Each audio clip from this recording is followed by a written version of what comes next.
على سيد الأنبياء والمرسلين وعلى آله وأصحابه وسلم تسليما كثيرا أما بعد فيا أيها الضيوف المبجلون وأساتذة الكرام وإخواني الطلبة أريد أن ألقي أمامكم كلمات حول موضوع أغيث إخوانكم في غزة. أنتم تعلمون علم اليقين أن الله قد أنعم علينا نعما كثيرة لا تعد ولا تحصى. إن من نعم الله تعالى على المؤمنين أن جعلهم إخوة فيه، فقال تعالى: إنما المؤمنون إخوة، ووحد قلوبهم وألف بينها. قال جل وعلا: وألف بين قلوبهم لو أنفقت ما في الأرض جميعا ما ألفت بين قلوبهم ولكن الله ألف بينهم إنه عزيز حكيم. صدق الله العظيم.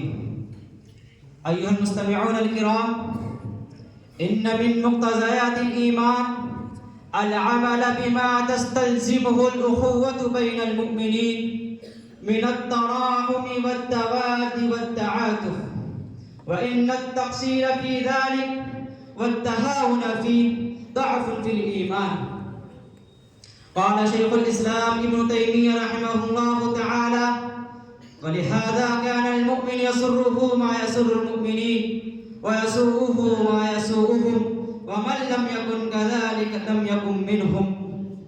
أشبال الملة الإسلامية بالأخوة تذاق حلاوة الإيمان، كما جاء عن أنس بن مالك رضي الله تعالى عنه أن النبي صلى الله عليه وسلم قال: ثلاث من كن فيه وجد حلاوة الإيمان: من كان الله ورسوله أحب إليه مما سواهما، ومن أحب عبدا لا يحبه إلا لله عز وجل، ومن يكره أن يعود في الكفر بعد إذ أنقذه الله منه كما يكره أن يلقى في النار.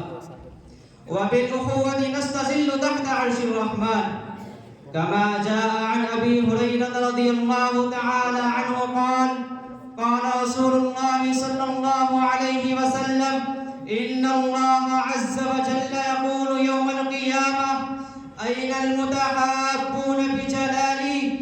اليوم أظلهم في ظلي يوم لا ظل إلا ظلي.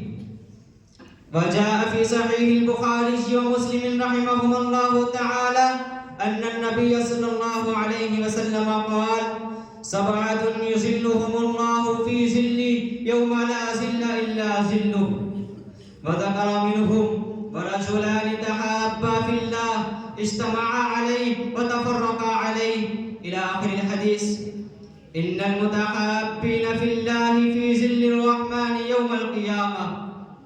وهذا إن دل على شيء فهو يدل على عزم الأخوة في الله والحب في الله، وشرطها أن تكون هذه المحبة خالصة لله عز وجل، فإنها إن تكن خالصة لله عز وجل نفعت صاحبها وحشر مع من أحب.